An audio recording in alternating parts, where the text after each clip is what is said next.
نحمده ونصلي على رسوله الكريم اما بعد فاعوذ بالله من الشيطان الرجيم بسم الله الرحمن الرحيم رب اشرح لي صدري ويسر لي امري واحلل عقدة من لساني يفقهوا قولي. تسبیح کیجیے.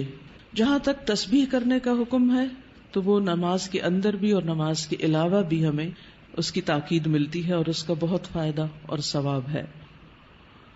خاص طور پر غم اور پریشانی دور کرنے کے لیے اللہ سبحانہ وتعالیٰ کی تسبیح بیان کرنا بہت فائدہ دیتا ہے. اسی طرح نماز کے سجدے کے علاوہ جیسے سجدہ تلاوت ہے، سجدہ سہو ہے، سجدہ شکر ہے، تو ان تمام سجود میں بھی تسبیح کا حکم ہے.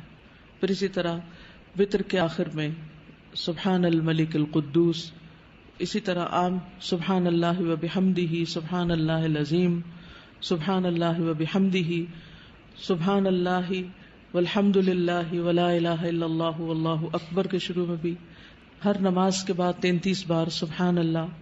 اسی طرح سبحان اللہ و بحمدہ عدد خلقہ ورضا نفسہ.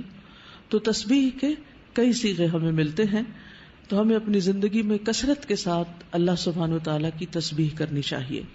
پس آپ نصیحت کیجیے.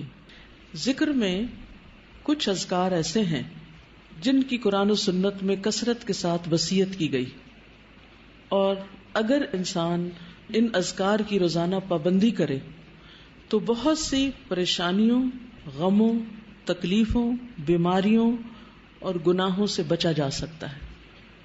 یہ ذکر قلعہ ہے، محفوظ قلعہ.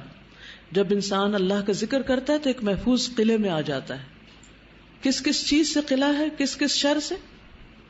ہر پریشانی، غم، تکلیف، بیماری، گناہ، ان سب چیزوں سے محفوظ ہو جاتا ہے. کون سے ہیں وہ ذکر؟ نمبر 1 الصلاۃ علی رسول اللہ، رسول اللہ صلی اللہ علیہ وسلم پر درود بھیجنا.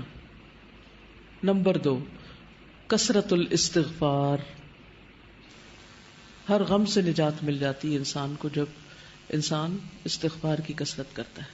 یا ذا الجلال والاکرام کی کثرت. رسول اللہ صلی اللہ علیہ وسلم نے اس کی تاکید کی ہے کہ کثرت سے یا ذا الجلال والاکرام پڑھا کرو. آج ہم میں سے کس نے کتنی دفعہ پڑھا؟ شاید ایک دفعہ بھی نہ پڑھا. تو اس کی عادت ڈالیے. جو میں آپ کو 5 ذکر بتانے لگی نا، ڈیلی میک شور کہ آپ یہ کرتے ہیں، چاہے کچھ دفعہ ہی کریں. تھوڑا شروع کریں گے، زیادہ کی بھی عادت ہو جائے گی انشاءاللہ.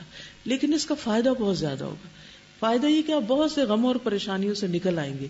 جب ان سے نکلیں گے تو آپ کا وقت بچنے لگے گا، اور وہ وقت آپ مزید انویسٹ کر سکتے ہیں ذکر ہی میں. پہلا کیا ہے؟ درود شریف. دوسرا استغفار. تیسرا یا ذا الجلال والاکرام. آپ نے فرمایا الظو، اس کو زیادہ کر لو، لازم کر لو. اور اس میں واقعی بہت بڑا راز ہے، کیونکہ اس میں اللہ کے 2 ناموں کو خاص کیا گیا ہے. یعنی ایک جلال کی بات ہے اللہ کے، اللہ جل جلالہ کہ اے جلال، جمال، کمال اور عظمت کے مالک، اور دوسرا الاکرام، عطا اور بخشش کے مالک. یعنی آپ اللہ کی حمد و ثنا بھی کر رہے ہیں اور مانگ بھی رہے. چوتھا لا حول ولا قوت الا باللہ.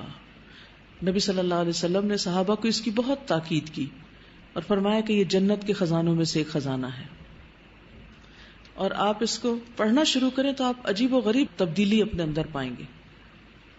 نمبر 5 لا الہ الا انت سبحانک انی کنت من الظالمین وکذالک ننجی المؤمنین. غموں سے نجات کے لیے. اور پھر سبحان اللہ والحمد للہ ولا الہ الا اللہ واللہ اکبر ولا حول ولا قوت الا باللہ العلی العظیم. اللہ تعالی ہمیں عمل کی توفیق عطا فرمائے. جزاکم اللہ خیرا. سبحانک اللہم وبحمدک نشہد ان لا الہ الا انت نستغفرک ونتوب الیک. السلام علیکم ورحمۃ اللہ وبرکاتہ.